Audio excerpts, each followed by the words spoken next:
day. 'Cause there ain't no doubt I love this land. God bless the USA.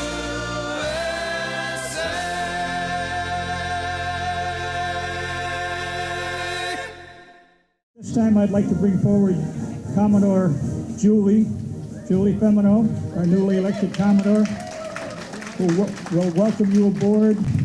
All right, good evening. All right. I'm honored to be here and very happy to see how this event has grown. Dave Altman and friends have put together a great program for this Veterans Day. We have many distinguished guests here tonight, but I'll let Dave introduce them. To our veterans, your service has shaped the country we live in today. You've defended our freedoms, protected our values, and shown us the true meaning of courage. You faced challenges most of us can only imagine. You brought your leadership, discipline, and sense of duty back to our communities. You've raised families that will continue to live with these values, and our world is better for it. The Jubilee Yacht Club would like to thank all the veterans and their families for their service and sacrifice to support our country. To the brave men and women who are fighting overseas, to those who fought historically in the past, to those who came home, to those who died serving their family, friends, and country, to all veterans, we raise our glasses and thank you for your honor, your courage, and your service. Hear, hear. Thank you, Julie. Dave Parent-Chief is our Veteran Service Officer, retired United States Marine Corps. Not retired. Almost. Almost. This one's the one. Good evening, everybody. Thank you for having us this evening. So, as you know, Veterans Day is to honor the veterans who are currently serving. One thing that we always forget about is many of you who served had your unit's colors folded and placed away when your wars ended, and most recently, my old battalion, 3rd Battalion, 3rd Marines out of Hawaii, just folded its colors. It was a sad day. A lot of the Marines who served during that time were upset because their battalion's gone. But a new battalion stood up, the new Littoral Regiment. And I look at the training that those guys are doing, and it's a higher tier, higher caliber, a much more mission specific for the job of the Marine Corps. So by being, I was upset that the battalion folded its colors, but now that I'm seeing the new and the next generation that's taking over, it gives me hope, it gives me happiness to see where we all came from. And that's where the Marine Corps and the Army and the Navy and all of you that came before my generation, you laid down the groundwork which we improved upon. We laid down the groundwork which the next generation improves upon, which is why we have the best military on the planet. There is no question. Even our allies say it. The French, when they were serving us in Afghanistan, had a saying like, if you go outside the wire, you better hope to God you have an American with you. Because we didn't mess around. They knew if there was a problem, we would be there. They knew if things got rough, we didn't wait, we didn't discuss, we got in our trucks and we came and got you. So for all of our guys who are still overseas, for any of you who have family members that are still active, or maybe your kids or grandkids, you know, this day is for them, and thank you.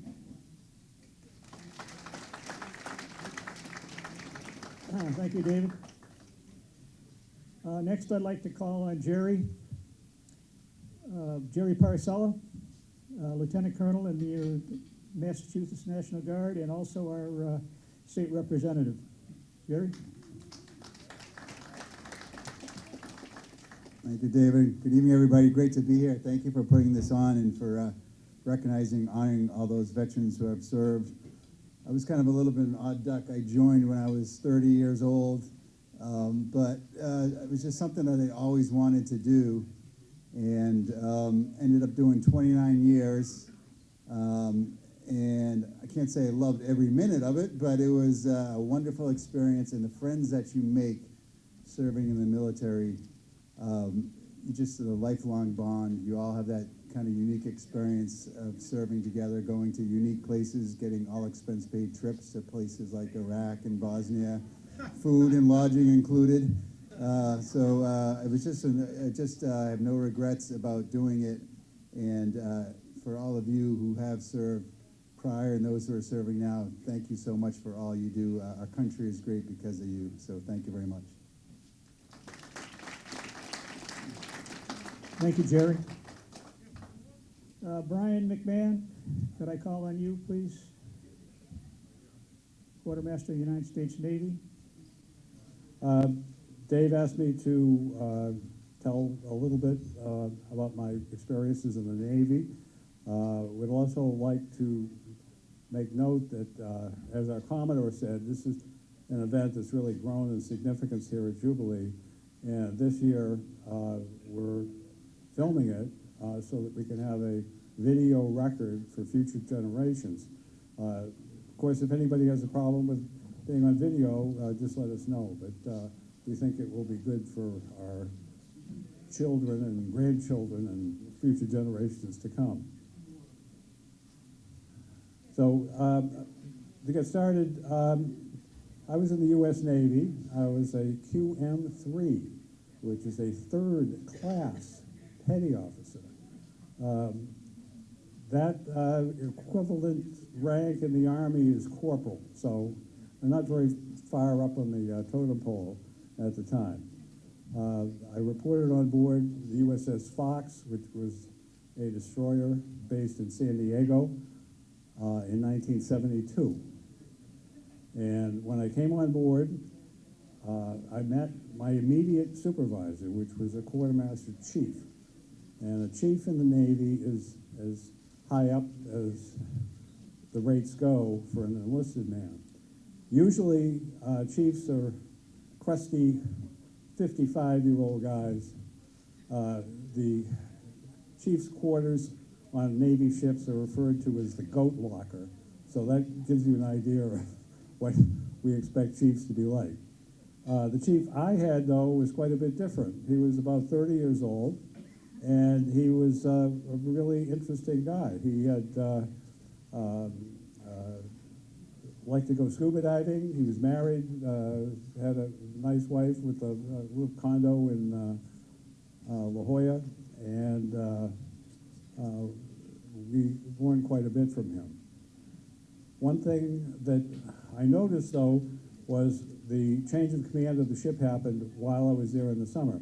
And it went from the previous captain who served on board while the ship was in combat off Vietnam. And everybody loved that captain. However, he was replaced, and he was replaced by somebody that nobody liked, because he was a very unlikable kind of person. Very demanding without being forthcoming on why he required certain things. And even the officers on the ship were wary about dealing with their own captain. So I had about 1 year experience as a navigator. This is before I joined Jubilee. I had very little knowledge about navigation. I probably could navigate around the swan boat pond, but that was about it as far as my experience and knowledge. So I started in. The chief was what you would want to have as a coach or a teacher. He set high standards, and he helped you meet those high standards. And if you showed any kind of interest in doing well, he was right there to encourage you to do even more. He would never berate you if you made a mistake. He would suggest what you needed to do to improve, and once you made the improvement, he would show you even further how you could even better your performance. So he was an excellent mentor to have, and it stood me in good stead. He taught us to be methodical.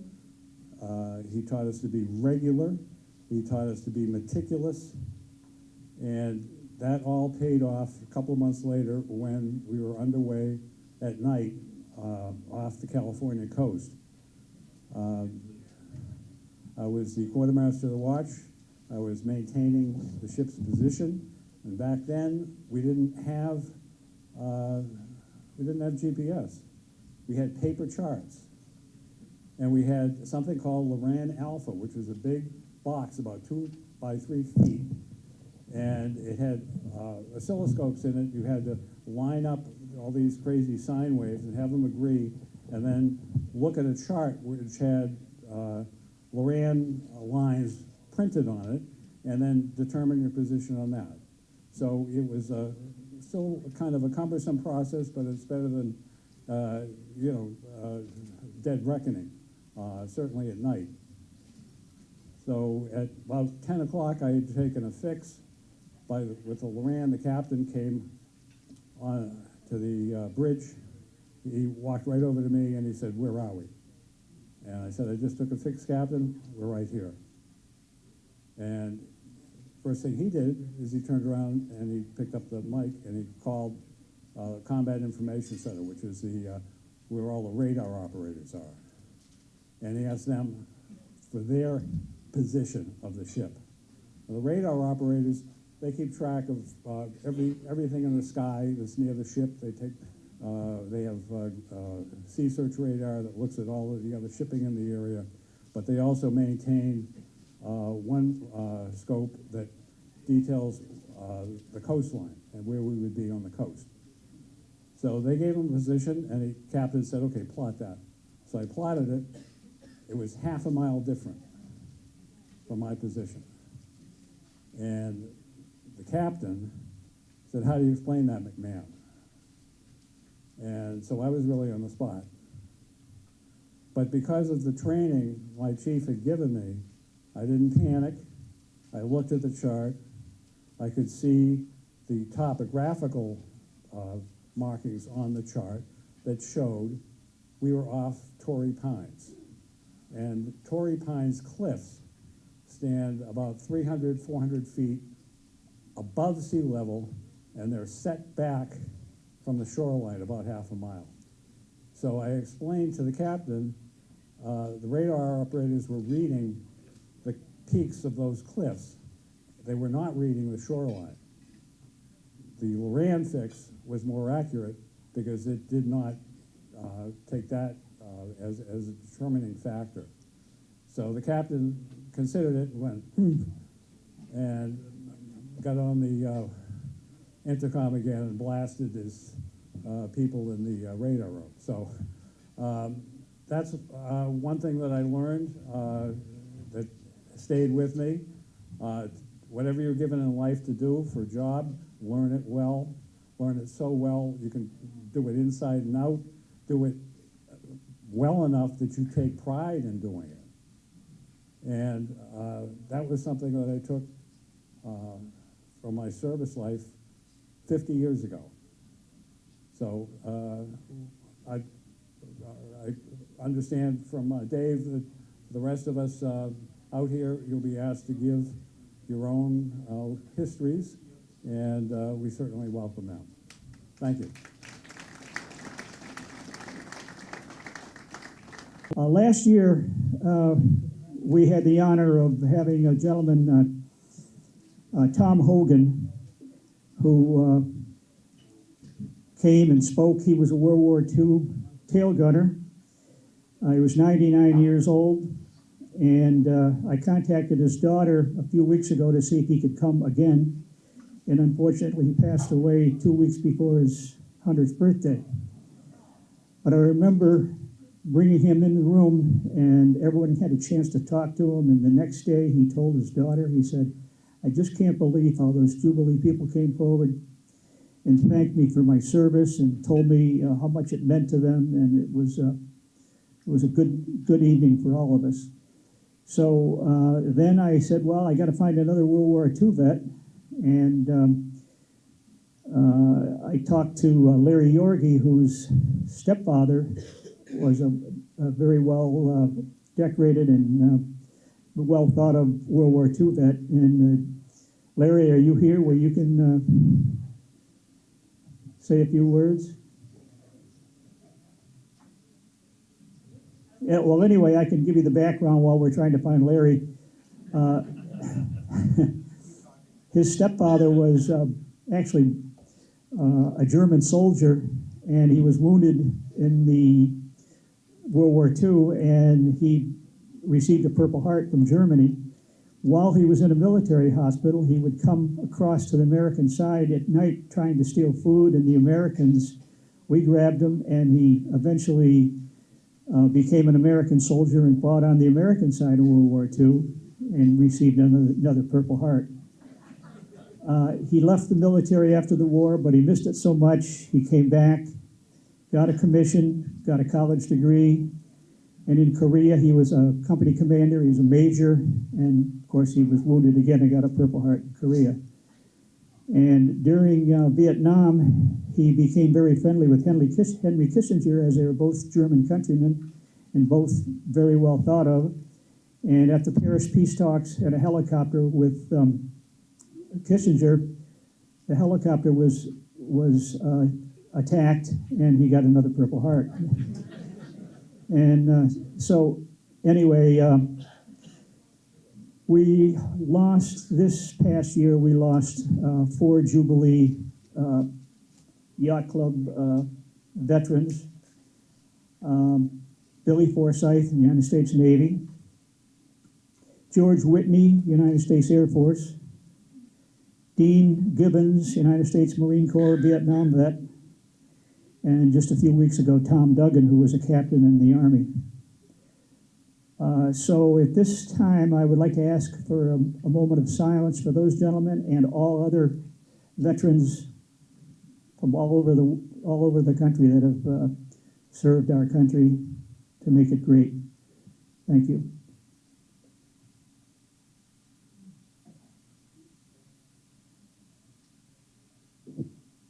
Okay, thank you. We kind of set this program up to do chronological talks, starting with the American Revolution and going all the way to the current day. So I have an historian, Bob Norris, United States Navy sonar man. He will come forward now and talk about the American Revolution and the Civil War. An interesting point here with Bob is that he has direct family ties to the Civil War in particular. So Bob, Thanks, Dave. the podium is yours. Thank you.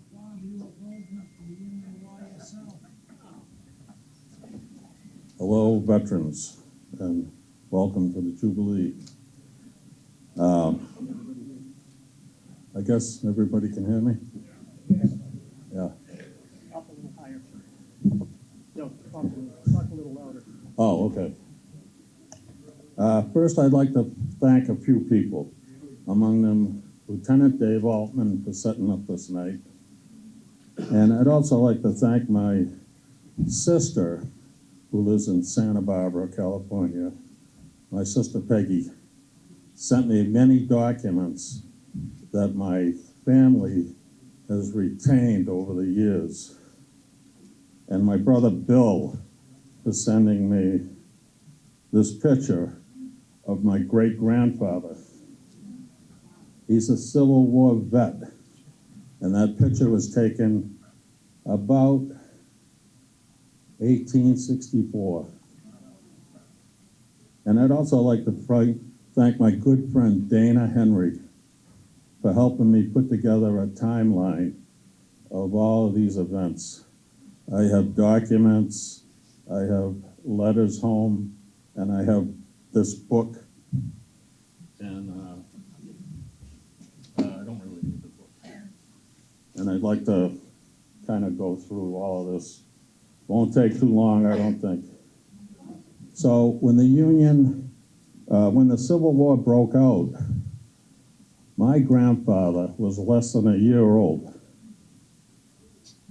And his father, a year later, joined the Civil War. He volunteered for the Vermont militia. And his name was Bradley. That's Bradley Northrop.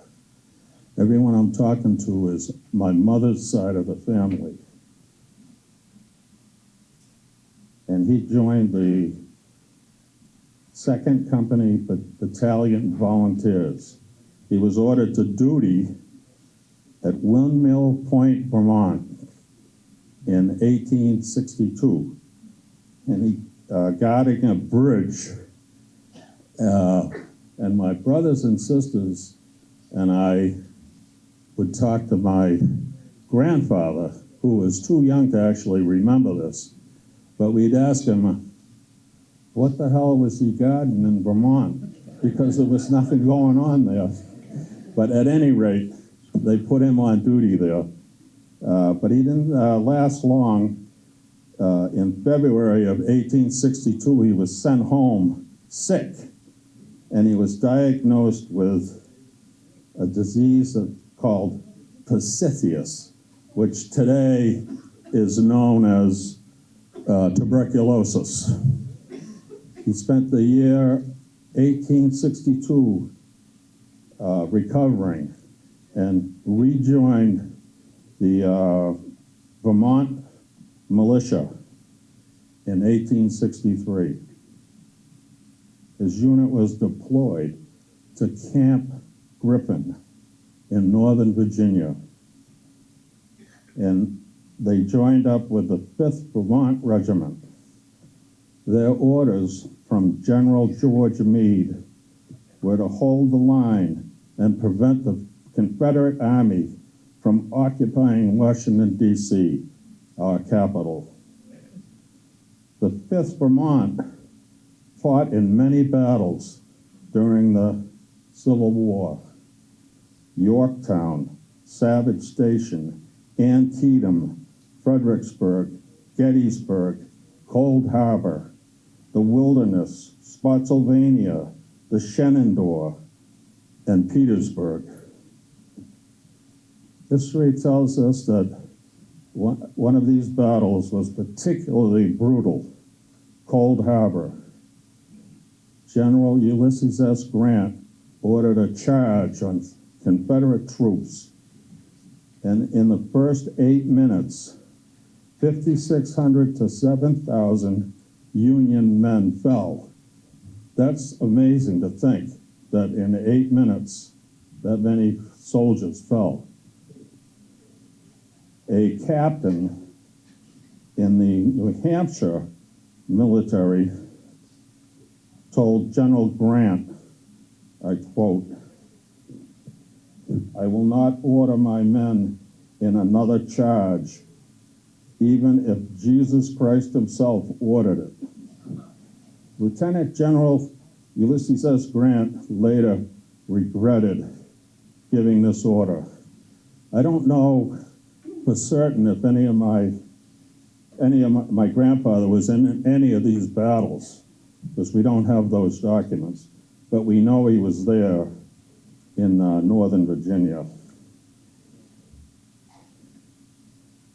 And I want to read some letters that I have here. This is a letter dated in 1864.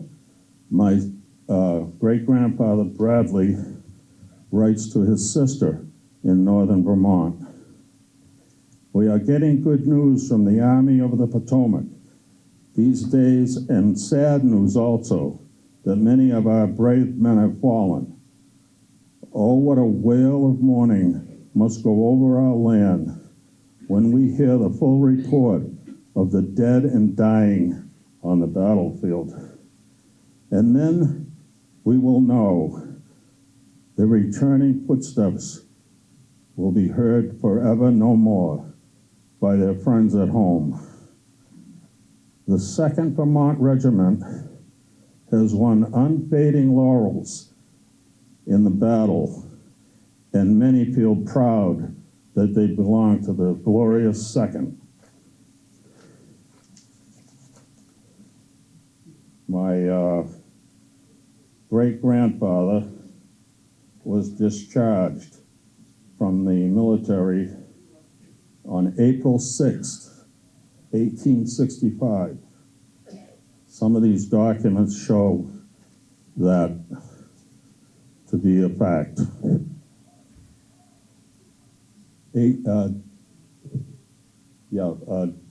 April 1865, April 6th, President Lincoln had 9 days to live. At this time, my grandfather was at home. He was 5 years old, and he would go to the window every night when his mother would put him to bed.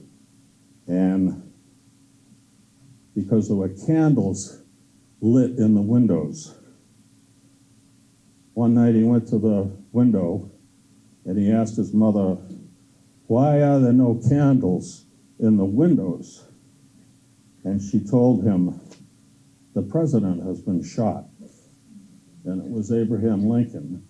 And when my brothers and sisters were young, my grandfather was really old. He lived to be 106. And that's how we had the pleasure of this storytelling. And that was one of our favorite stories. My grandfather was discharged at this time, but he only lived another 5 years because he was sick and probably wounded. My great-grandmother applied for a pension shortly thereafter.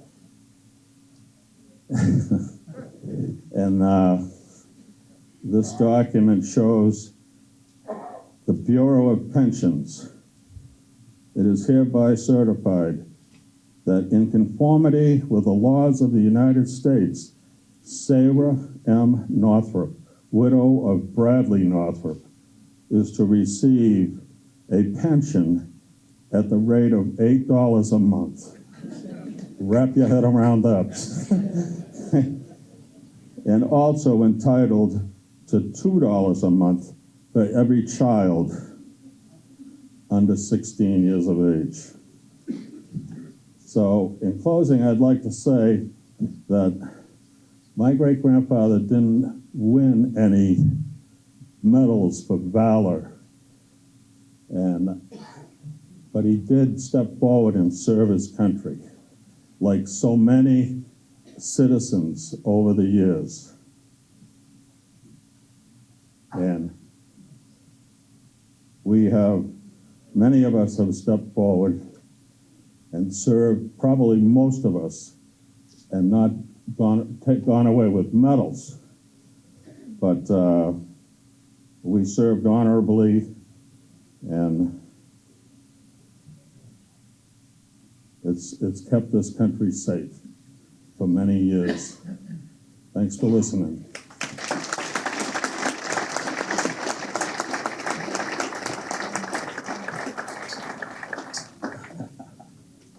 Thanks, Dave. Now what do I do after that? My gosh. Thank you, Bob. It's just to think about his grandfather was 105 years old, telling that story. Bob was a teenager at the time, and to have been able to talk to somebody who had actually been alive when the president was assassinated in 1865. It's just, I've always felt a direct connection to the Civil War yeah. because of my grandfather.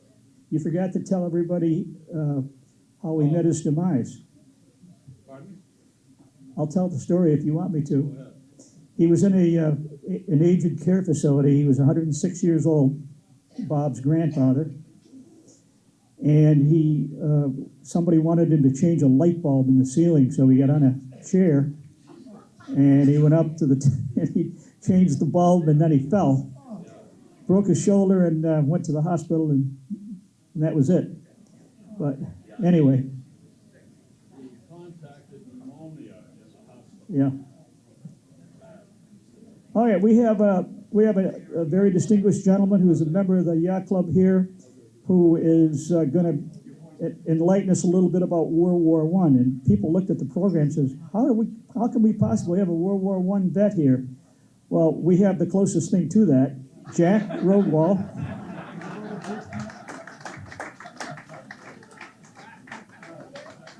Many of you know Jack from the yard. He's the most senior yard man on the East Coast, I guess. All right, Jack, I'll put the microphone up where you can. Oh, yeah? Okay. Hey, good evening. I am not from World War I. I was never there, I want you to know. But I have a grandfather that he did not serve, but one of his horses did, or two of them actually.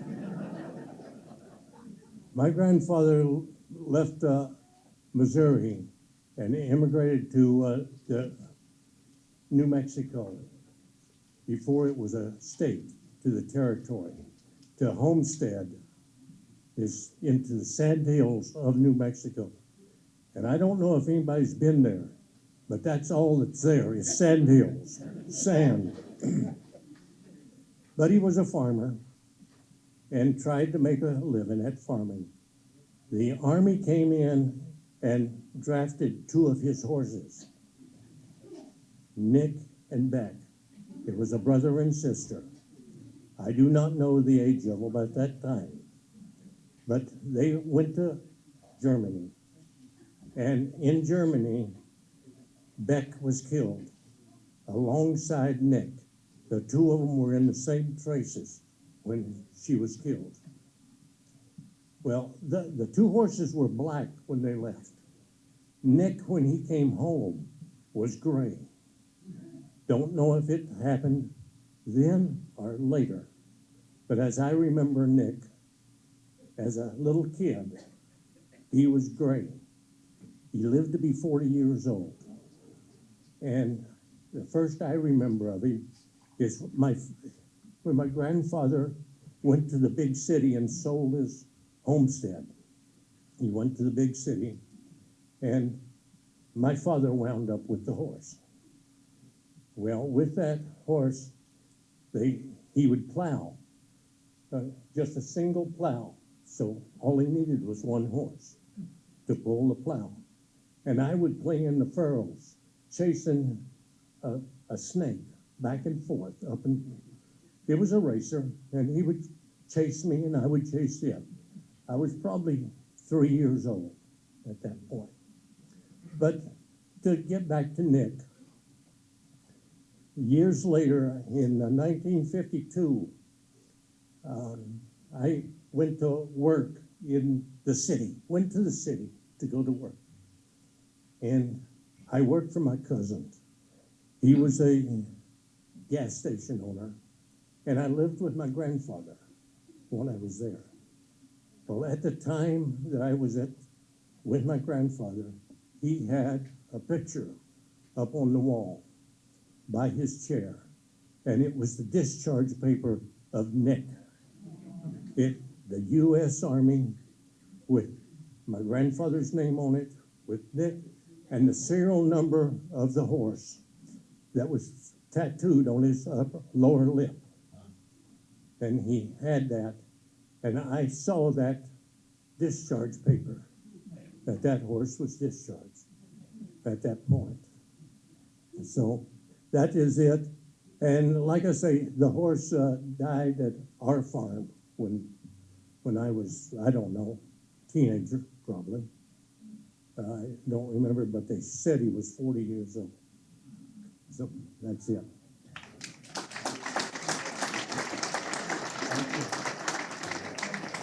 By the way, Jack's a U.S. Navy vet. I didn't realize that I didn't mention that before. And the other thing, Jack, is that why they call those horses? That's why they call them draft horses now? I have a little information and I forgot to Okay. give. The U.S. sent 1 million horses overseas to Germany during World War I.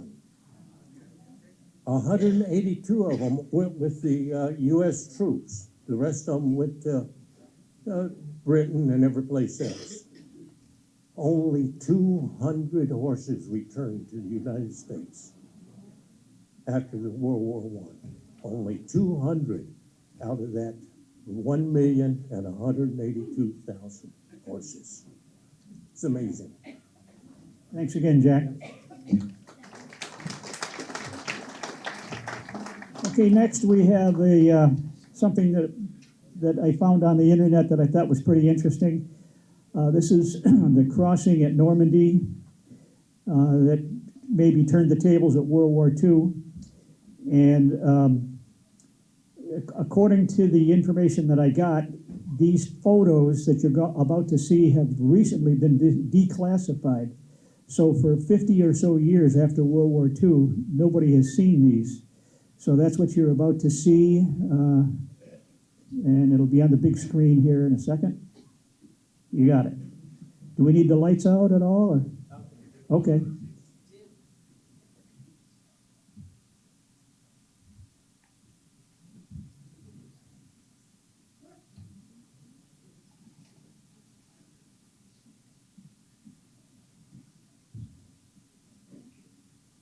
There's a little reading to be done, but after that, you'll be able to follow it without much print.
Down and oh my soul so weary, when troubles come and my heart burdened be, then I am still and wait here in the silence until you come and sit a while with me. You raise me up so I can stand on mountains. You raise me up to walk on stormy seas.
This time I'd like to bring Ann McDonald forward. She has some very, very interesting numbers and figures about women in the war and all wars. She's also a Navy vet herself. Ann, thank you for coming, and I can't wait to hear this story again. Thanks, Dave. Good evening, everybody. First, I want to thank Dave for organizing our club's observation of Veterans Day and being asked to say a few words. Veterans Day is the one day that is for all veterans, regardless of service status. So thank you to all my fellow Jubilee members that are also veterans, and thank you for your service. So I'm going to highlight a couple of veterans groups, the first of which is women in the military. And the following statistics were obtained from the Women in Military Memorial, which you've been to Arlington National Cemetery. It's literally right at the beginning of it. And they have a huge research facility. So here are some of the facts that I got from them regarding women's contributions to the United States military, past and present. So you go with the Revolutionary War, there were 20,000 women that participated, and 3% of all the camp populations were made up of women. And during the Civil War, for the Union side, 3,000 women participated, and 1,000 actually disguised themselves as men and fought. In World War I, we had 80,000 women, and they were mainly nurses that participated. And it should come as no surprise that in World War II, we had the most. 350,000 women were part of the World War II era. And in Korea, we had 120,000 women who were on active duty for the duration of the conflict. And the low number really is Vietnam. Only 11,000 women were there, but they were all volunteers. And 90% of them were nurses. Now, during Desert Storm, Gulf War, and Global War on Terror, 41,000 women have participated to date. So one statistic of note is that since the 2013 ban on women in conflict was lifted, over 100 women have graduated from Army Ranger and Navy SEAL training. And I find that number really impressive because there's a lot of guys that drop out and don't make it. So 100 women. That would be me.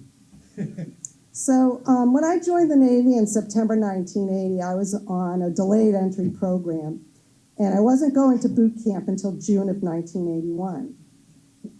So I was a sophomore at Salem State when I enlisted, and I went home and I told my dad, "Hey, Dad, I joined the Navy," and he was a World War II veteran. Well, he wasn't actually really pleased about it.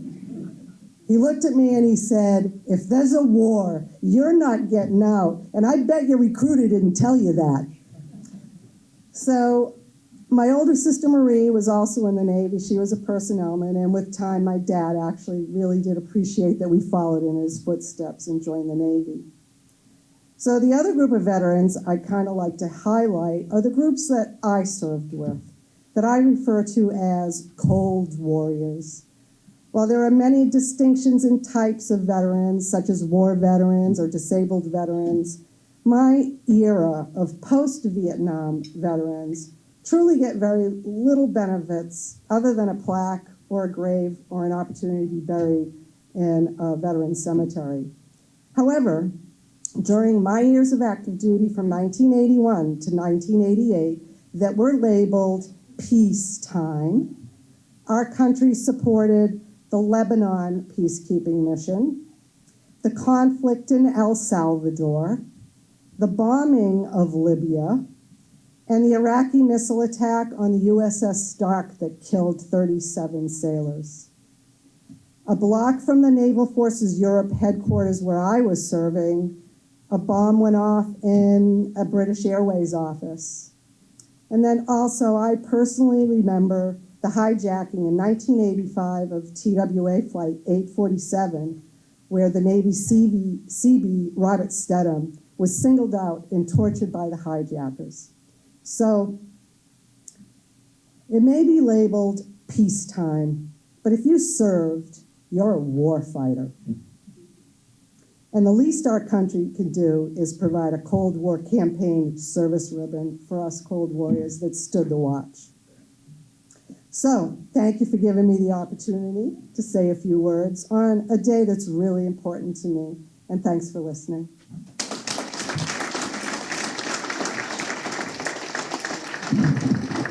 Thank you, Ann. That really makes me remember that I've had veterans approach me and say, Dave, I'm a veteran, but I never had feet on the ground at war. And I said, that doesn't make any difference. We all signed blank checks, and some of us happened to get called, and some of us didn't. It wasn't anything to be ashamed of that you didn't go, but you did go when you were called to enlist. Okay, next, Sue, patiently waiting over there. One of our great helpers with the food, Sue and Chris did a great job with that.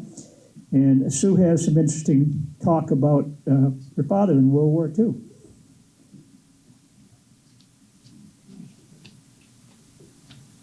Hi. That's better. Good. So my dad joined World War II when he was 18. As soon as he was old enough, his two older brothers were already there serving in North Africa and in Europe. Dad joined under the buddy system, probably a little-known recruitment tool in 1944, where you joined with a buddy, and if one of you were injured or died and had to be discharged, the other one would go too. And so one of their friends, that was Dad and his buddy Rocco, that joined that way, but their other good friend was just a little bit too young.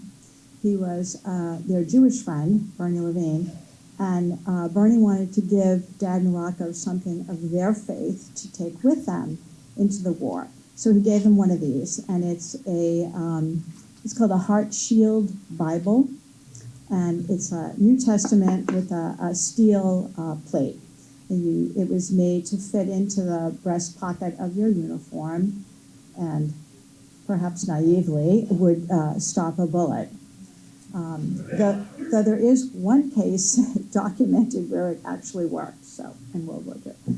So anyway, Dad and Rocco both had these, and it says on the cover of it, "May this keep you safe from harm," and it's signed inside from their buddy.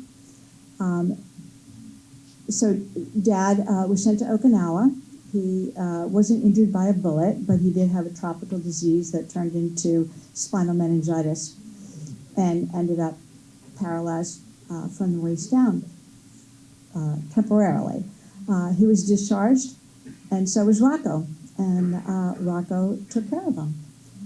Dad spent months in Walter Reed and then was discharged to a nursing home back home in Worcester, thinking he would never walk again. And Rocco taught him to walk again. He went every day, got my dad out of the wheelchair, and taught him to walk again. There wasn't really physical therapy then. And Dad got married a couple of years after the war, and when they did, Bernie was there, and my mom carried this Bible in her hands as they walked down the aisle. So Dad never spoke about Okinawa, ever, no matter how much I would question him. He died when he was 72, died of cancer. And when he was dying and in a coma, and he woke up for a little while, and he looked out at the window, and it was a sunny day, and he said, "Just like Okinawa." Closed his eyes and died within a number of hours. Oh.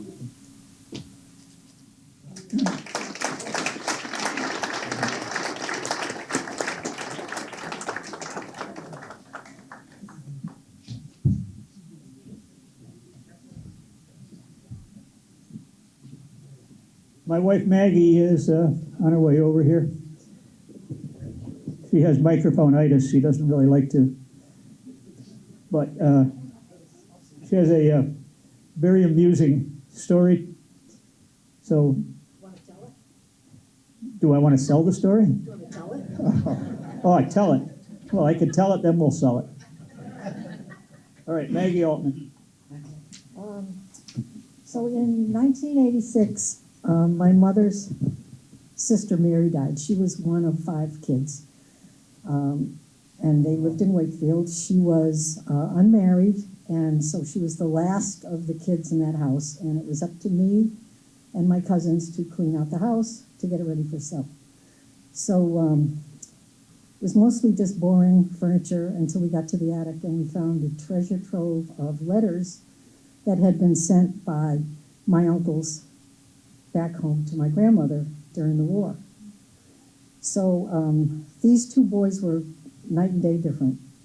And I really got to know them pretty well because in the summer, my mother was a widow, so I would live with my grandmother. And Bill, the oldest one, would be the guy that would say, "Keep it down, I'm taking a nap," or "Stay out of the refrigerator, don't go in the attic." And Joe, who had 5 kids and he worked in Wakefield, he'd come home every day to Ma's for lunch. And he was the funniest guy, and one day he showed up with a puppy. I mean, they were totally different guys. So when the war broke out, Bill was 24, Joe was 21. Bill went into the Army. He wound up in England. Joe enlisted in the Navy, and he was sent to the Pacific. And I brought this box of letters home, and I started going through them. And I'd like to summarize the letters. So Bill, the oldest one, he's in the European theater. "Hi, Ma. I can't tell you exactly where I am, but we are preparing to ship out. I've been listening to the news, and I understand it has been tough at home, and it's hard to get some things. I've saved up some money, so I'm enclosing $5, as I'm sure you can use it. Love, Bill." And then Joe would write from the Pacific. "Hi, Ma. I'm in the brig again. The MPs picked me up for fighting at a bar, but I should be out soon. So, thanks very much for the $5. Love, Joe." Very much.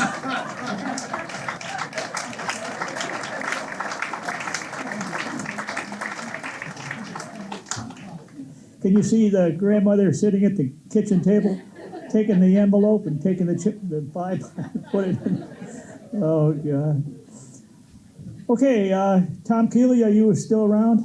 Oh, of course you are. Yeah. Tom, thank you for coming. And Tom had a father and a grandfather. His grandfather and father were both 9th Infantry. Is that correct? Correct. Tell us more.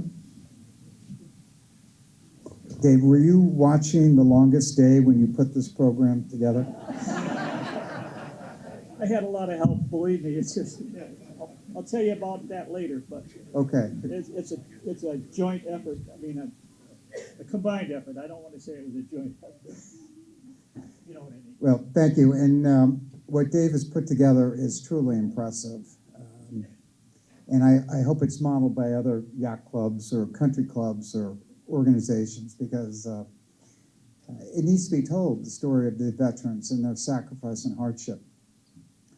But anyway, getting it on, my grandfather fought in World War I and World War II. In World War II, he fought with the 9th Infantry Division with George Patton in charge. And in this conflict in North Africa, at the Battle of Hill 369, he was awarded the Silver Star for valor in combat.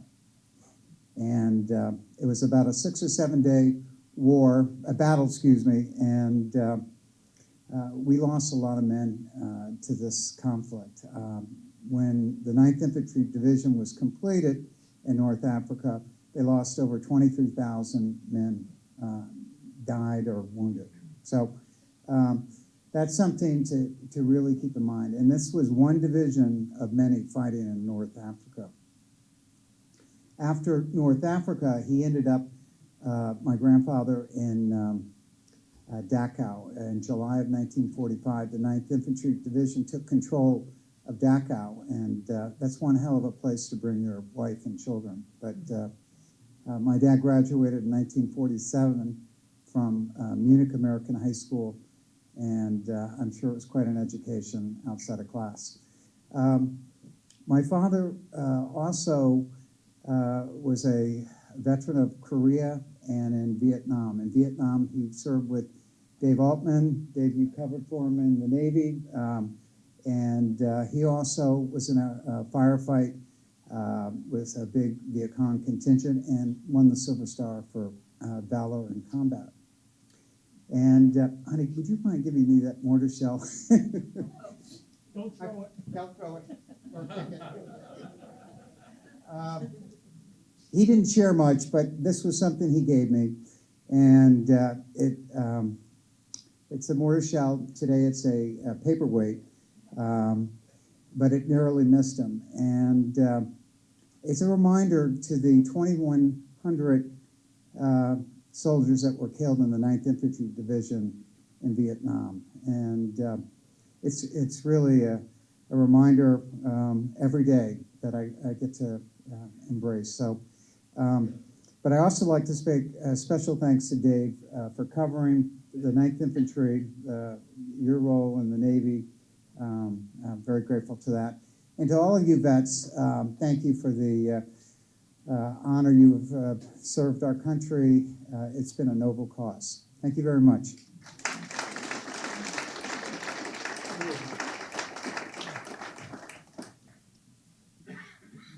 I wish I could present something and talk like that. That's very good. Thank you. Hello, everybody.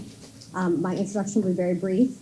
I wanted to introduce my father, Peter Chauzier, or call sign XYZ, for obvious reasons, because nobody can pronounce the name or spell it. So, Dad.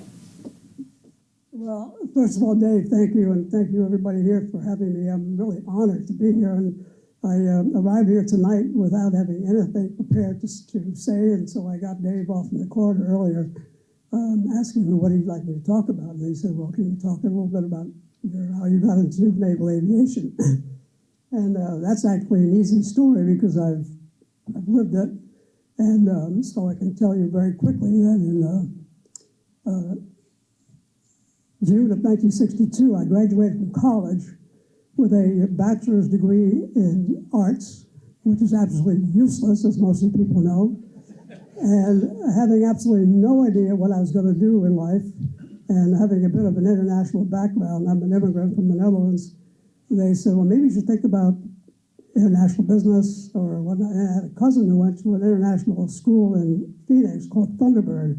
So I applied to that, and I was there, and over the Christmas holidays of 1962, I went home to my mother started living in Clearwater, Florida, and while I was there, I made an appointment to go and talk to the draft board, because the draft was very active. Vietnam was starting to get cranked up. And I went to the draft board and made an appointment, and this very somewhat officious woman in her mid-50s was there behind the counter. I asked her, ma'am, could you tell me what would be my chances of getting another educational deferment? Some of you may remember that those were given out in those days. So she came back a little bit later with my file, and she said, looked at me and said, sir, with your grades, there's absolutely no way you're going to get another educational deferment. I said, really? So I went back home. I didn't tell my mother anything. Flew back to Phoenix, Arizona, a few days later.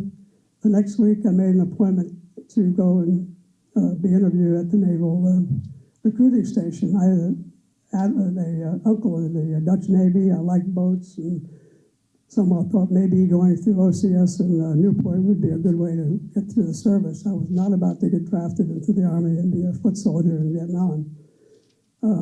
So anyway, I went to the Naval Recruiting Station, and went through a whole day there filling out a lot of paperwork, and they told me to come back in 2 weeks and process my application.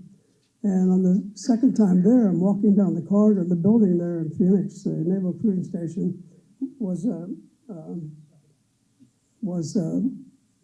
took a whole city block, and you could walk in one side, the east entrance or the west entrance. Well, I was walking in the east entrance down this long corridor, and I'm walking down the corridor, and coming towards me, this tall, lanky Lieutenant JG with wings on his blouse, and he looks at me, stops me, says, excuse me, what are you doing here? He looked down at me, so I said, well, I'm about to be recruited for OCS. And he said, really?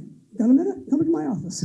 So I go to his office, and as I'm sitting down, he's explaining to me the possibility of me becoming a pilot. I said, I think you saw a live candidate. I wasn't wearing glasses, and I looked healthy. And going through the process there, and about 10 minutes later, the door bursts open, and this Navy, I should tell you, the OCS in those days, and probably still is, was being run, or is run by Navy chiefs, non-commissioned officers, whereas the Air Arm is run by Navy pilots, officers. So this chief comes barging in, probably with 35 years of active duty under his belt, talking to this lieutenant who's got maybe 3 years in the service, and just said, Mr. So-and-so, that's my candidate you just took. And so I'm sitting there, going back and forth, and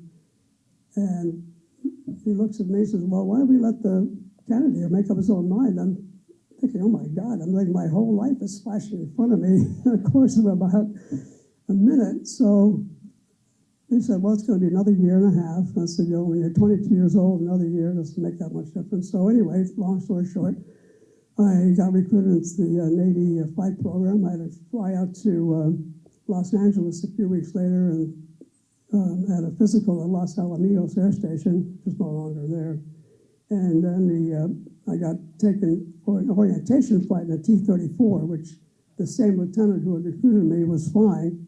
I'm in the back seat, and back in those, they don't do this at all now anymore, but the airplane was a T-34 trainer with flying Navy emblazoned on each side.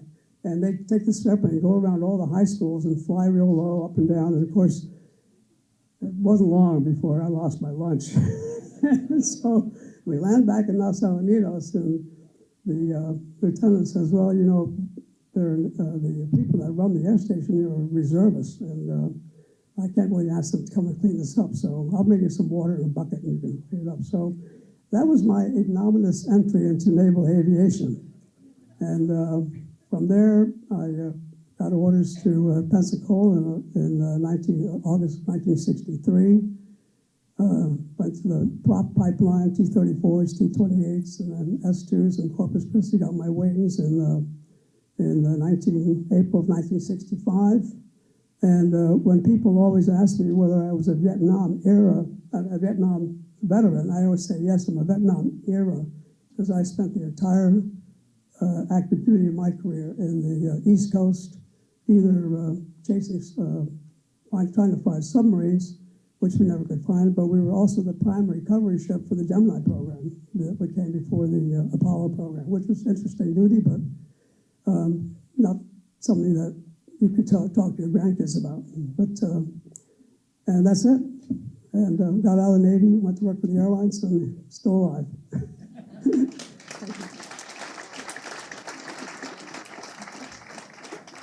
Thank you.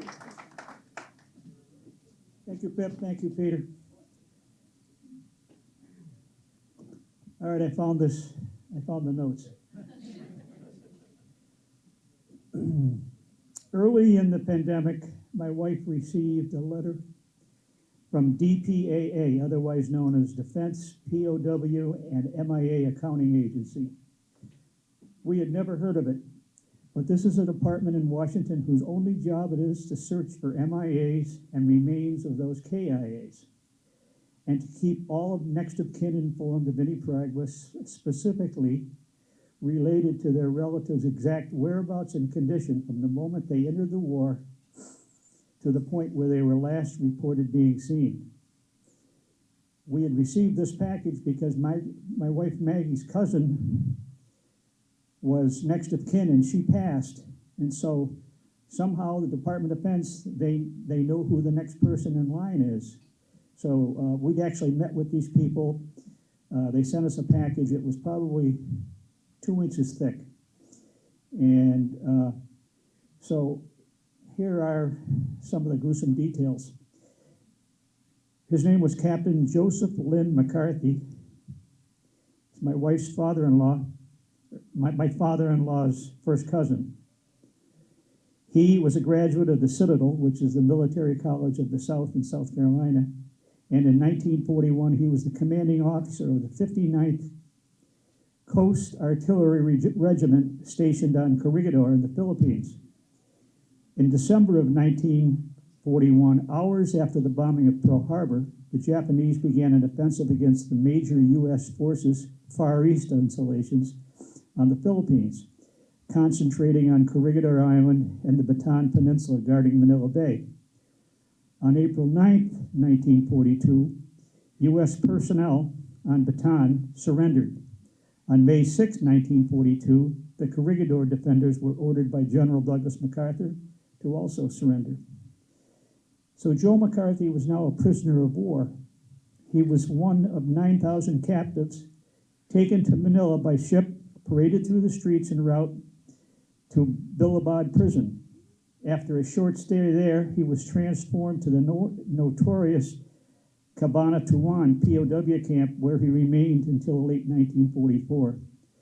The camp was liberated on January 30th, 1945. And there's a 2000 film, a year 2000 film, The Great Raid, which tells that story. Unfortunately, Joe was one of the many POWs moved out of Cabanatuan 1 month before its liberation. By late 1944, the Japanese realized that they were losing the war. Allied troops were closing in. The decision was made to transfer all ambulatory POWs to the Japanese mainland for use as forced laborers via what is now termed hell ships. Japanese vessels not marked as POW transports on December 13th, 1944, Captain McCarthy was one of 1,620 POWs loaded onto the Oreyoki Maru in Manila. That was a Japanese trip ship with flying a Japanese flag. As she neared Subic Bay on the 15th, U.S. Navy planes from the USS Hornet attacked and sunk the ship. That's it on the screen. You could see prisoners in the water. Joe was one of the few survivors, however. After several days, the prisoners were then transported by train 120 miles to La Union on the western coast of Luzon. Shortly thereafter, a small group of prisoners, including Joe again, was loaded on the Inor Maru, arriving in Formosa, now Taiwan, on New Year's Day. Conflicting reports of Joe's fate began here. His mother always believed he survived to be transported to Japan. The DPAA, however, believes he died in the bombing of that second ship. So today it's still a mystery. In the file sent to my wife by the DPAA, many letters back and forth between Joe's mother and the Department of Defense. In one letter, she wrote that she had received a diary in her son's handwriting covering the period of October 1944 to January 1945. The diary was given to her by an Australian POW who had been in Fukura Camp 1 in Kyushu, Japan, with Captain McCarthy. He said Joe died in February of 1945 of malnutrition and pneumonia. Footnote, these are our footnotes. Joe had to be one of the unluckiest World War II soldiers. He survived the bombing of Corregidor. He survived Bilibid prison camp. He survived the notorious Cabanatuan POW camp. He survived the bombing of one ship, and he may have survived the bombing of that second ship. His mother died, never knowing where his remains rest. And they're still looking. So we talked to some of these people from the Department of Defense Agency, and for example, they'll get a tip from somebody. Most recently, they had a tip from a person that was maybe an early teenager in Vietnam, and he's now in his 80s, and he said he knew of a battle, and he knew of a plane that went down, and so they went and visited him, and he took them to the exact spot where this all supposedly happened. And they go in with metal detectors, and they go in with all sorts of electronic gear, and they start finding metal, and then they start finding bones. And they take the bones and they do DNA testing on them. And if you had a relative like we have that was missing, you would go to a DNA collection center, give them your DNA, and who knows, someday this may happen. But anyway, that's Joseph McCarthy's story. Let's see, Mark Desmond. Mark has a story, a short story.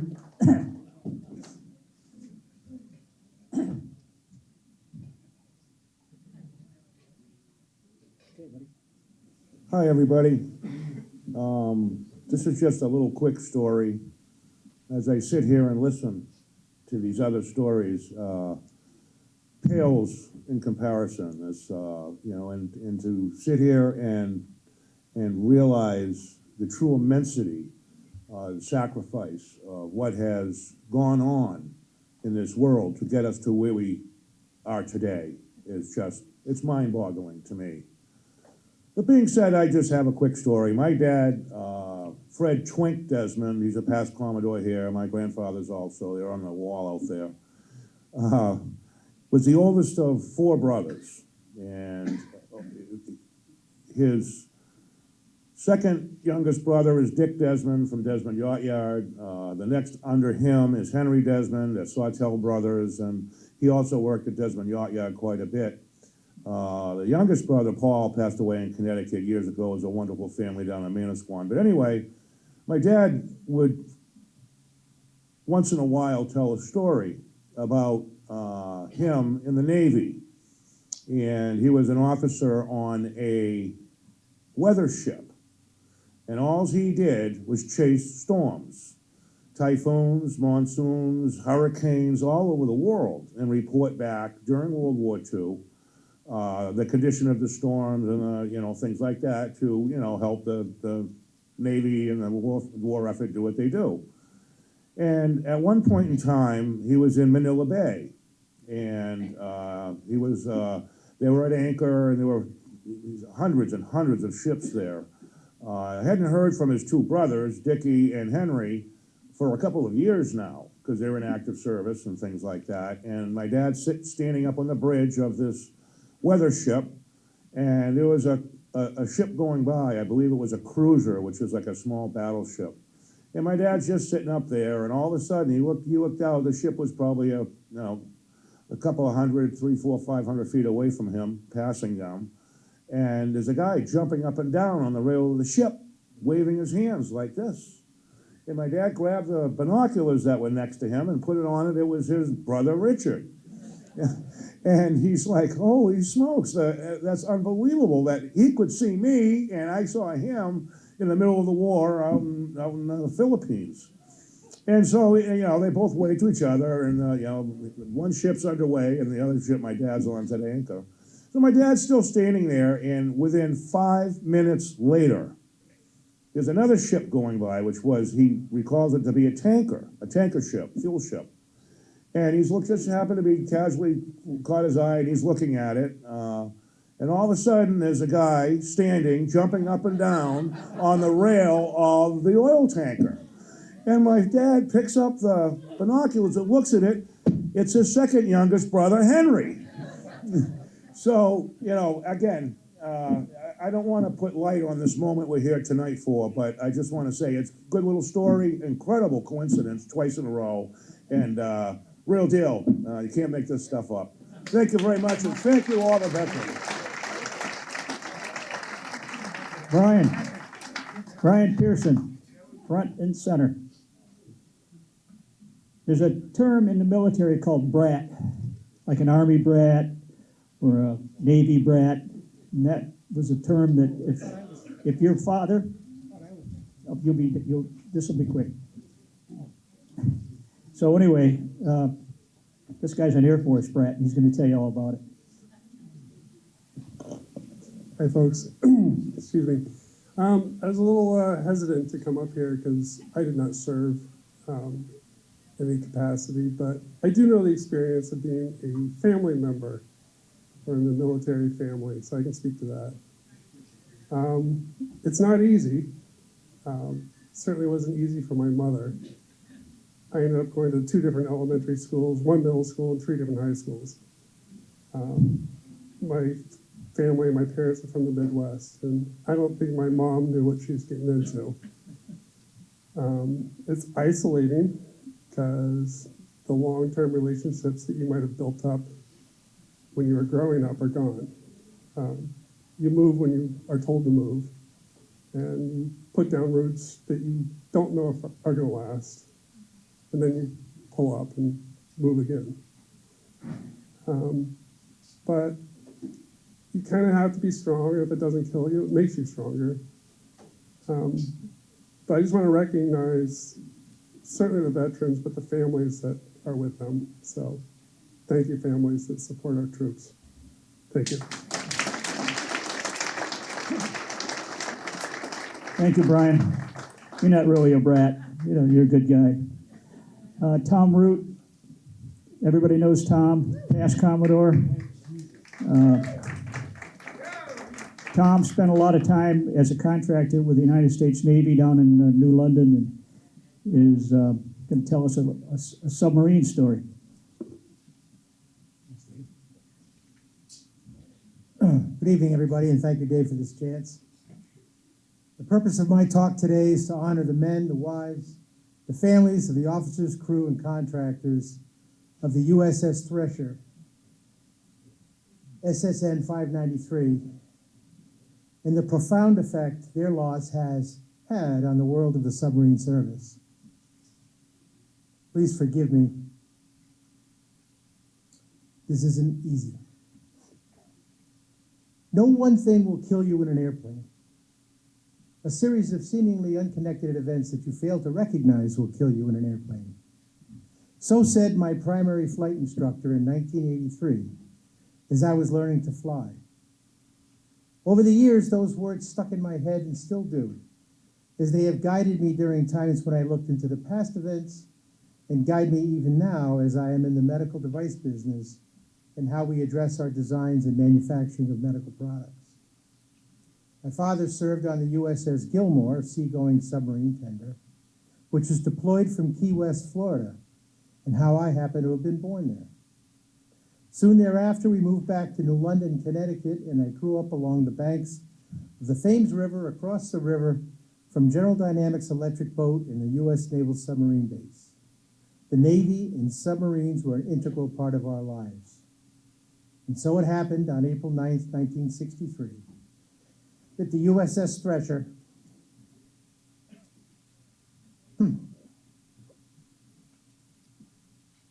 279 feet long, 32 feet diameter, in the lead nuclear-powered attack submarine of her class, while under the command of Lieutenant Commander John Wesley Harvey, sailed from Kittery, Maine, to approximately 220 miles east of Cape Cod to conduct deep diving tests.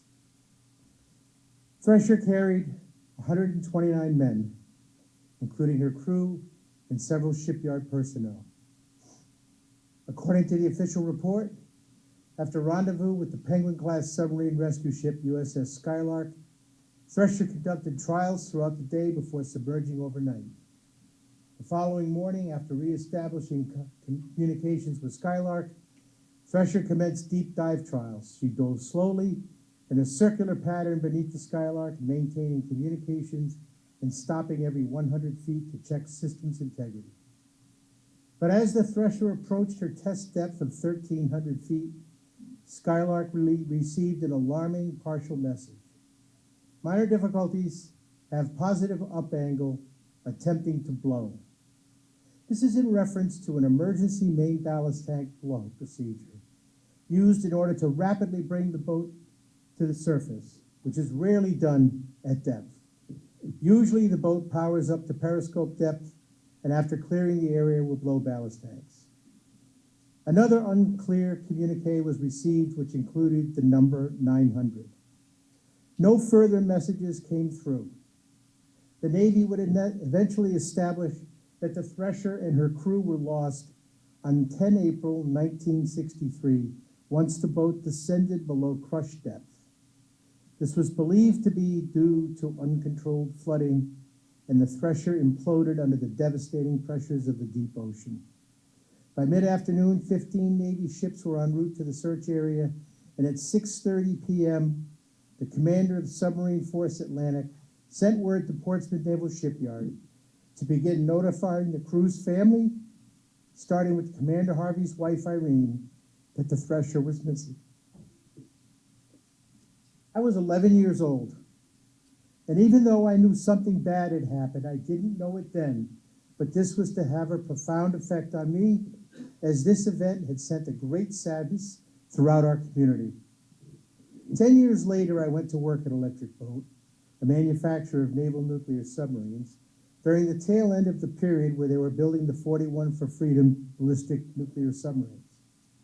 I was to be one of those contractor personnel sent to sea trial on the boats we worked on, and the Thresher was still in the forefront of our minds.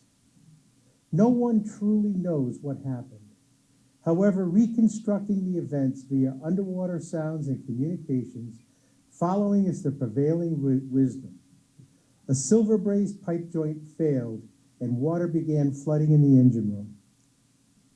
Ultrasonic inspection was very new then and not fully understood. This flooding resulted in an electrical outage that shut down electrical power and culminated in the reactor also shutting down. Now, with no power to the prop, options became limited. They attempted an emergency main ballast tank blow at depth, and the rapid flow of moist air caused the valves to ice and prevented the blow from completing. The Thresher slowly settled, and a 2013 acoustic analysis concluded that the implosion occurred at a depth of 2,400 feet, killing all 129 men. This was peacetime in a routine sea trial of what was then a modern submarine, and now 129 sailors and contractors were dead. What came of this terrible event? Well, the Navy's SubSafe certification program was soon launched to address all things related to those items subject to sea pressure. Silver brazing was perfected, as was ultrasound inspection of sill braze joints. Consumable insert pipe welds were developed, thus improving piping integrity. High-pressure air became dehumidified to eliminate the risk of icing during an emergency blow. X-ray inspection of all pressure hull welds is now commonplace. Many other changes occurred, which are too detailed to outline here. What we learned is that no one thing will kill you in a submarine. And out of that tragedy, we have had the wisdom to apply that knowledge to the future. Oftentimes, people die in service to this country. Does anyone remember? How does their death affect their lives? Does anyone really care? I think they do. To this day, the workers who built submarines remain cognizant of the Thresher disaster and culturally never want their work to be complicit in a system failure and never want another Thresher. It's important to note that no SubSafe certified submarine has been lost to date. The Navy has not decommissioned the Thresher, as it is considered to be on eternal patrol. Whatever you choose to do, I suggest remembering the lessons of the Thresher and the admonishment of my flight instructor some 20 years later. No one thing will kill you, but the failure to recognize a series of seemingly unconnected events will. Can I get a moment of silence for the crew?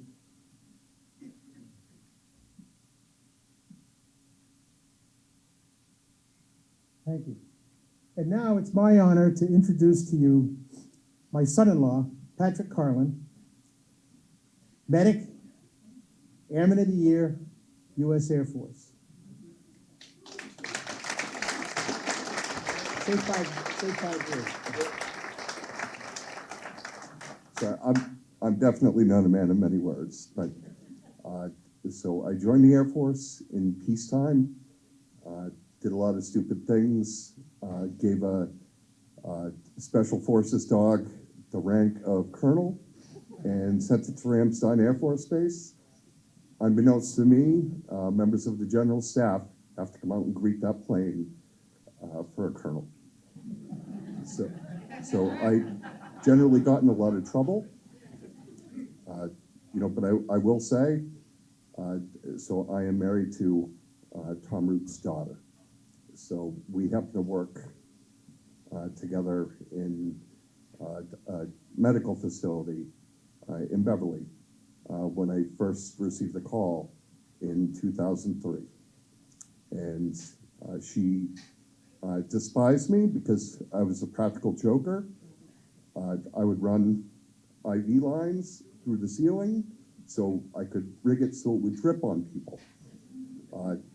So being a practical joker, that she literally moved my office from the front of the building to the back to keep me away.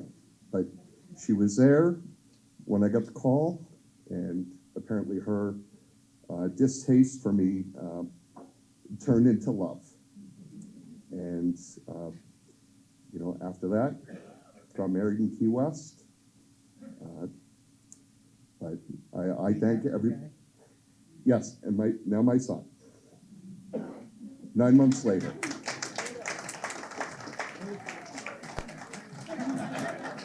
So he is a future Yankees player, just so you know.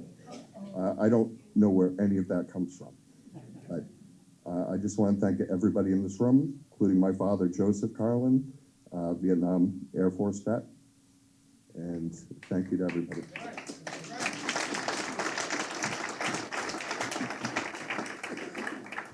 Thank you very much, Pat. That's quite an accomplishment, Airman of the Year. I mean, when they select you for that, I mean, you probably were up against 250,000 other men. Funny story. Okay. The person that year that actually won Airman of the Year, I went up for Airman of the Year for the Air Force Reserves, but the person that won was a staff writer who was also in the Air Force Reserves that worked in Governor Jeb Bush's office. Okay, Tom, thank you very much. Pat, thanks again. George Martell, historian of the U.S. Coast Guard. Some interesting facts. This is going to blow your mind. Good evening, everyone, and thanks again, Dave, for organizing all of this. It's very, very well done. And I'm reminded, as you were speaking a few minutes ago, about my dad and his 5 brothers all served, and my Uncle Eddie survived the Bataan March, which is, it messed his head up, but he survived, so it was pretty good.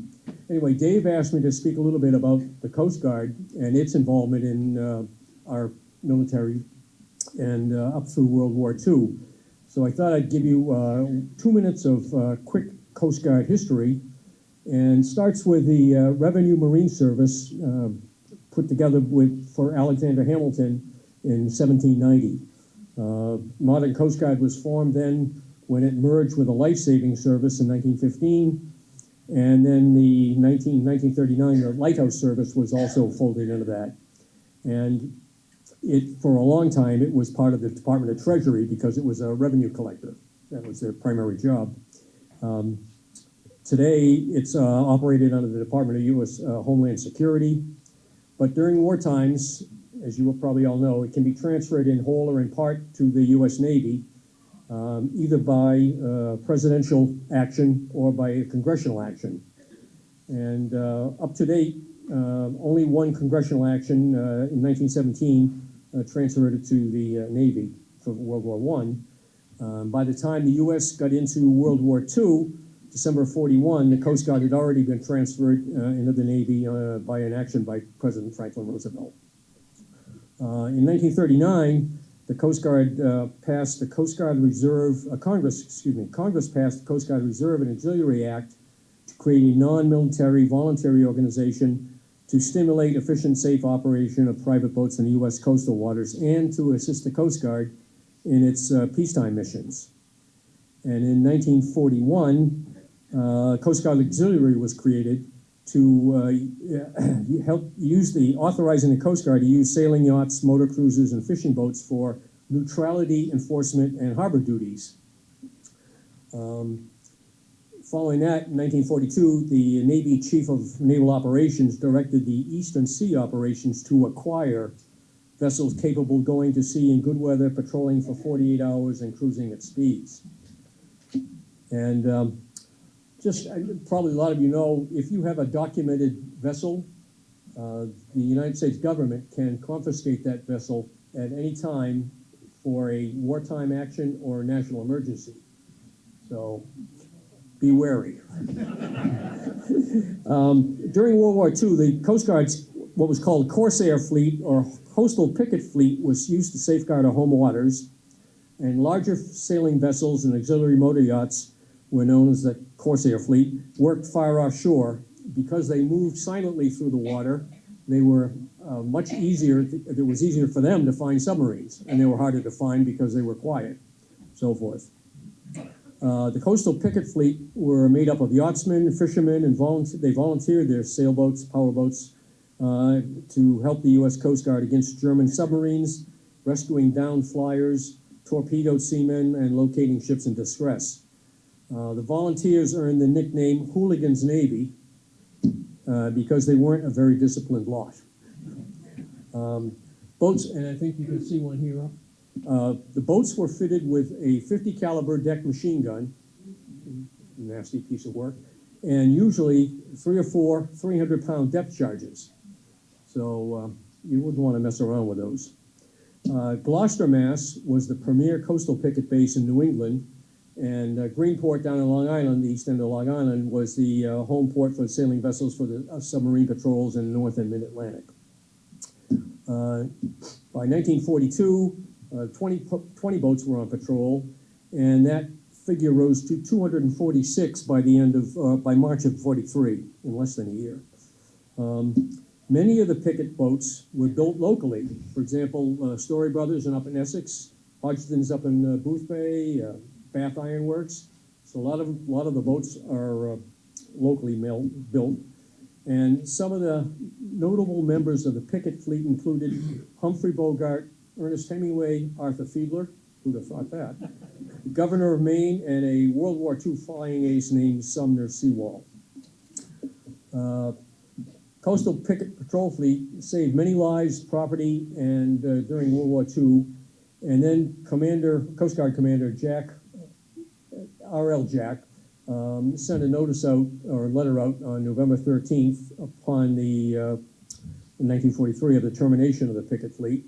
He said, summing up the contribution to all patrol members, in full knowledge that your mission as coastal pickets has been accomplished fully and satisfactorily, you may square your shoulders by the lifts and braces, and perhaps cock your hats a little to windward. Now, tell me what the hell that means. Anyway, that's a quick update on what the Coast Guards were doing up through World War II. Thank you, George. Thank you very much. Very interesting. Jerry Fennessy, are you around? Here comes Jerry.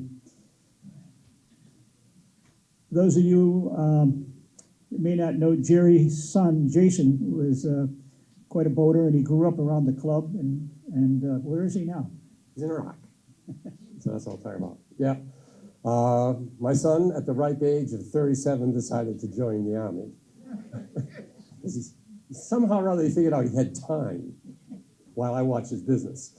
So he was turning 40, and he knew that the unit he was in was going to, I think, Africa in 2026. So he wanted to go before he was 40. So he volunteered to go to Iraq for this year. He went in January with the 181st infantry, National Guard out of Worcester. And he's now in Abril, Iraq. And he doesn't tell me much because it's all top secret, but he's in a Star Wars room where they can track every single item of everything that's flying at them. He picked out a couple of drones that are no longer with us. And their motto is, if it flies, it dies. So he's doing something there, I don't know. But anyway, during the first time that the Iranians were firing missiles and drones at Israel, they were flying right over his air base. So there was all kinds of things going on. We were watching TV, watching the news, a little upset, what's going on. So he texts us and say, yep, everything's okay, no problem here, I just got off duty. And about 15 minutes later, he FaceTimes us, which is pretty nice that you can FaceTime nowadays. And he says, everything's great, no problem, nothing happened here, I just got off duty, it's gonna be hell to pay tonight, but I got off duty, I'm fine. And about 3 minutes into the conversation, he goes, Dad, I gotta go. I gotta run to the bomb shelter. So he left us there watching TV, hung up, and we're like, don't know what to do. And about 10 minutes later, he texts us again saying, all clear, I'm safe, no problem. And so far, nothing's happened. He's doing okay. And he's getting out, I think he's going to rotate out December 6th to be coming back to this country. And then I don't know what's happening after that. But the other thing he was saying is today in a text, there's a lot going on in Syria. And he says, everybody pray for his troops in Syria because they're getting hit every day, though we don't have any troops in combat. So pray for him, pray for all the guys over there in Syria. They're getting hit. Thank you. Thank you, Jerry. Okay, we're almost there. I have one story that happened in 2019. My wife and I and 12 other couples visited Vietnam for 2 weeks. There were 3 or 4 couples from here that went as well. And the second day that we were there, we visited a battlefield near Saigon. Bill? Cu Chi Tunnels. Okay, and this was a battlefield where the enemy had tunnels underground. They lived underground. They had a hospital underground. They had living quarters. And so we visited this battlefield, and there was a woman that was part of the group that was visiting, and she asked a lot of questions, and she was very interested in everything that happened there. So they had things like, we could go into the tunnels if we wanted to. We could go underground and see where these people lived.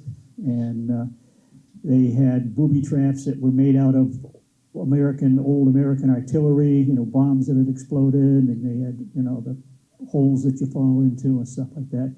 Well, anyway, that night at dinner, I started talking to this lady.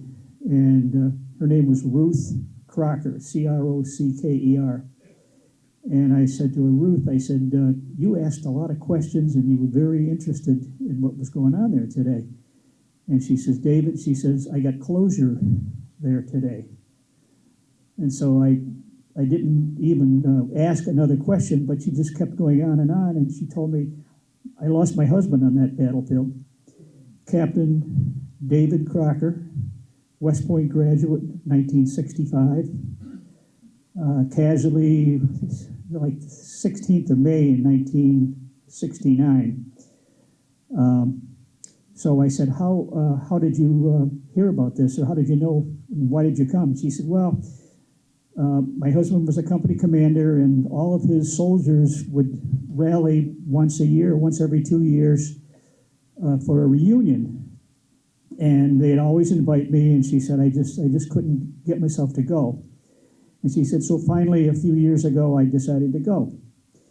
So she got there at the reunion, and she was talking to one of the soldiers, and they all talked to her. They said, "We loved your husband so much. He was a great leader. He always led from the front." And the story that she told me was they had the enemy trapped underground, and so they had soldiers that were known as tunnel rats, and they were generally soldiers that were big enough to be in the military, maybe 5'3", 5'4", 120 pounds. And so they needed to go into these tunnels to flush the enemy out. They'd call for a river rat or a tunnel rat. So the story, he said, David, she says, and I'm talking to the company medic, and he's telling me the story. So in this battle, he sent a tunnel rat in, and he didn't come back out. So Captain Dave Crocker himself decided, well, I'll go in, being a leader from the front, not from the rear.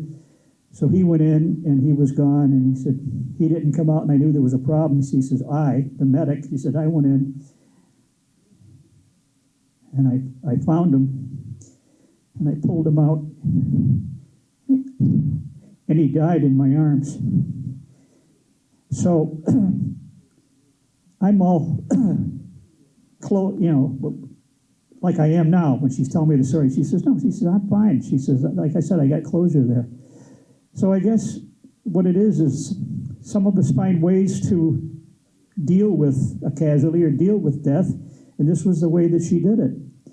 And so the rest of the story is she, after the war and after she remarried, she went back to college, got a bachelor's degree, went to Tufts, got a master's degree from Tufts, and a PhD from University of Connecticut. And so I took the time to Google her, Ruth Crocker, and turns out that she's a well-known writer and she's got her life back together. And but that was her way of dealing with what happened. In front of me, I'll leave this on the table if anyone wants to look at it. This looks like a New York City phone book. This is 780 pages. There's 70 names per page. Over 50,000 men and women that gave their lives in Vietnam. And one of those was David. And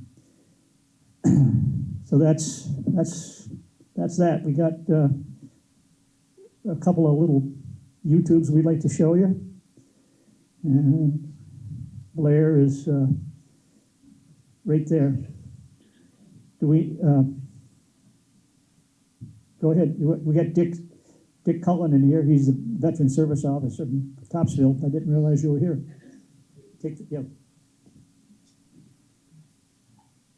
From everything that was said tonight, listening to Jerry and everything else, I've been a Veteran Service Officer about 12 years in Topsfield. Long-term member of the Jubilee also. We celebrate veterans. We thank them for their service. They're our neighbors, our sons, our daughters, our grandkids. And the point of this is that it's not just the veterans. The families serve with them. And I want to thank you all as families of veterans. I assume that you all have a veteran that you know or is part of your family. And the most important thing for a veteran is that family support, as you heard from Jerry. We're all in it together. I'll give you a nasty statistic. Since the formation of this country over 200 years ago, there's only been 17 years that we're not in a conflict with somebody, either directly supporting it, sending equipment to it. So when somebody asks why we need a standing service, tell them it's only been 17 years that we've been absolutely safe. So thank you, veterans, and thank you, families. Sir, what is your name? Richard Eaton. Richard Eaton? Yes. Sir, you're charged with going through a red light on Dean Street and Route 10. Yeah. What do you want to tell me about this? I have no idea. After leaving the VA hospital, I don't know if they gave me a shot or something or what, but I've never had a moving violation before. You went to the VA hospital? That day, yeah. Are you a veteran? Yes. Vietnam veteran. Let's take a look at the violation, okay? Okay. All right. Lisa, can we see this? Okay. What year did you serve in Vietnam? 69 to 71, yeah. 69 to 71. 69, 71. Yeah. Drafted right out of high school. Where'd you go to high school? East Providence High School. Oh, yeah. You know, I have a real soft spot in my heart for veterans. Yeah. And particularly for Vietnam veterans. Yeah. And I don't like to talk about it, but the reason is that during the Vietnam War, I was a teacher at Hope High School. Okay. And I was going to law school nights. I drive to Boston at night. And I coached the wrestling team. And one of my wrestlers was the nicest kid you ever met in your life. Yeah. His name was Andrew Jackson. Yeah. Just like the former president. He was a gentleman. He was a great kid. And immediately upon graduation, he enlisted and he went to Vietnam. Right. 4 months later, he was dead. You know, I never forgot that. And it bothered me.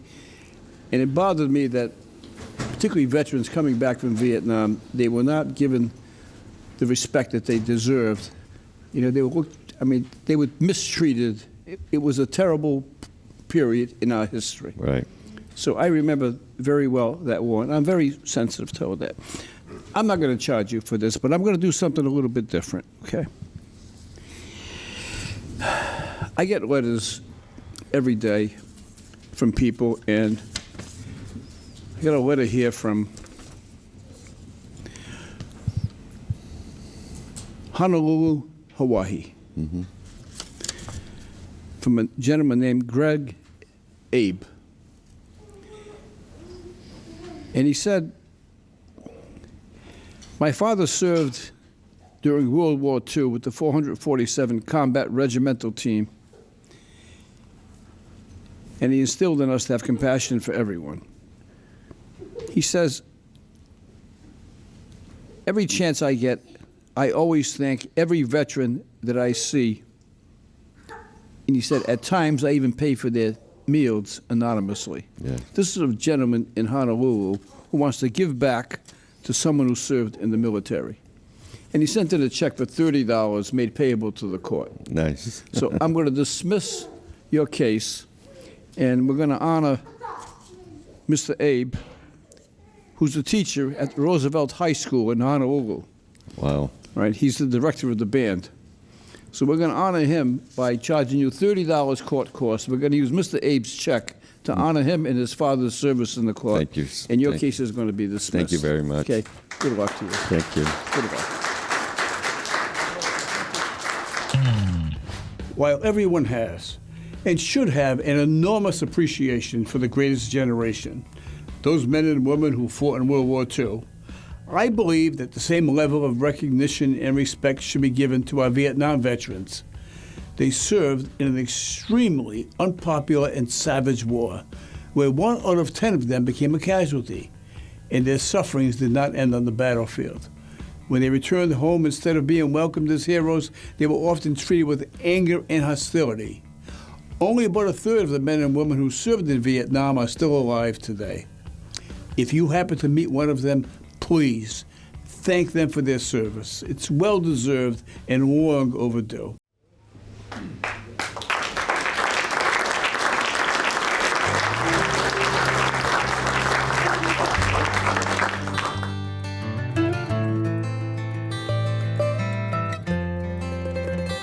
When you were searching for my name today, I saw you standing there.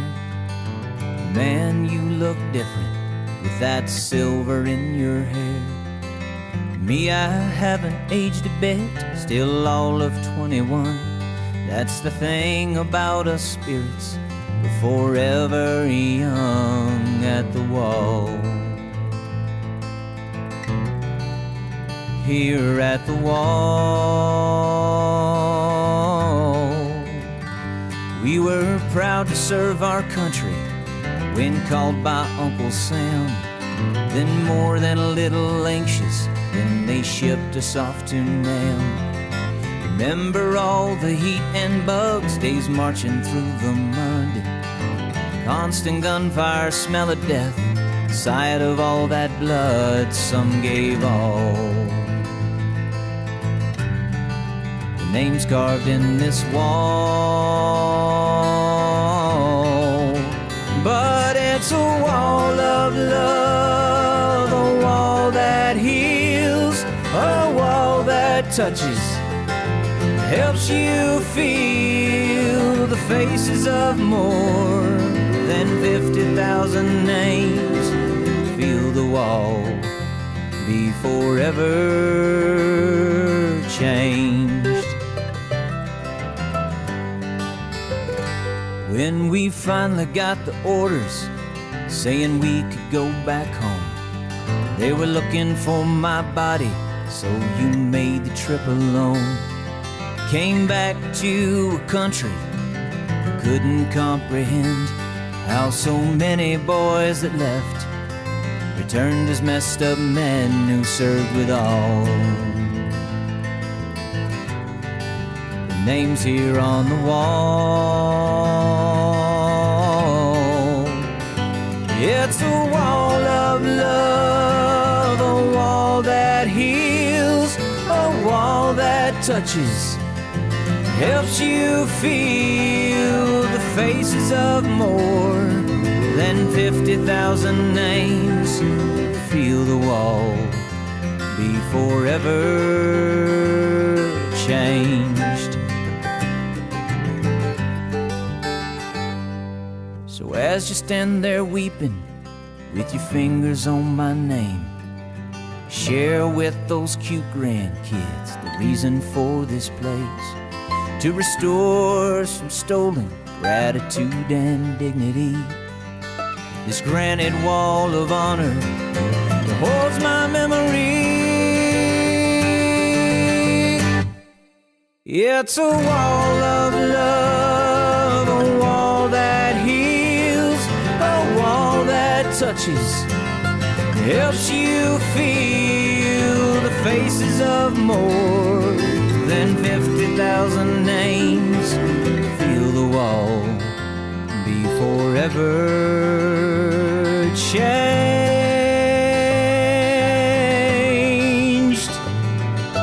Feel the wall be forever changed.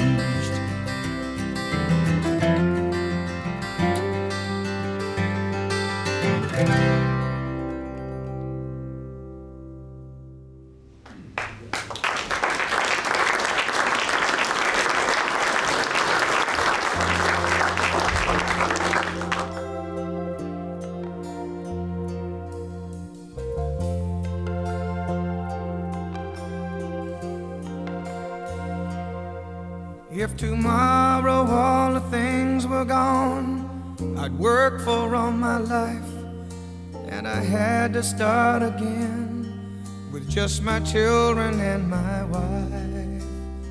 I thank my lucky stars to be living here today, 'cause the flag still stands for freedom, and they can't take that away. And I'm proud to be an American, where at least I know I'm free. And I won't forget the men who died, who gave that right to me. And I gladly stand up next to you and defend her still today, 'cause there ain't no doubt I love this land. God bless the USA.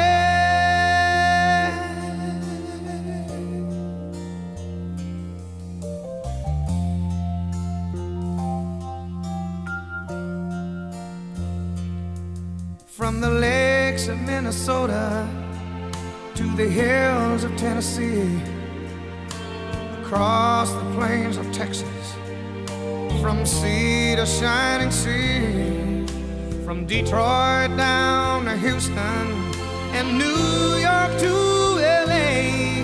Well, there's pride in every American heart, and it's time we stand and say that I'm proud to be an American, where at least I know I'm free. And I won't forget the men who died, who gave that right to me. And I gladly stand up next to you and defend her still today. 'Cause there ain't no doubt I love this land. God bless the USA.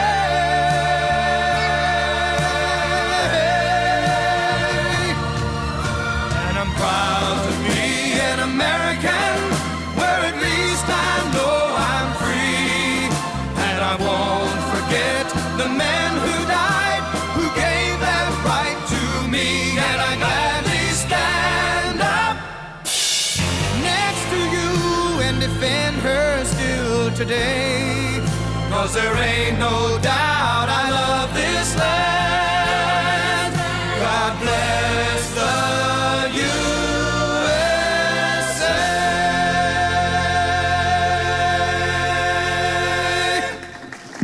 Thank you for coming. I have one last footnote. It was brought to my attention when we mentioned Jubilee veterans that passed this past year. I didn't have Rod Fortier. He passed away this past summer. And so think about him and as well as all the others. And the last thing, I'd like to thank my crew here. I'll name them: Val and Bill King, Chris and Sue Nesson, my wife Maggie, Betsy Desmond, Diane Denman, Blair Denman on the audiovisual is wonderful as always, Erin Desmond, she was on the bar, Patty Solozzi, Dale and Paul Earl, Jane Williams, Ray Mount and his partner Sue, Jack Stanley, and Henry Residual. Thank you everyone for coming.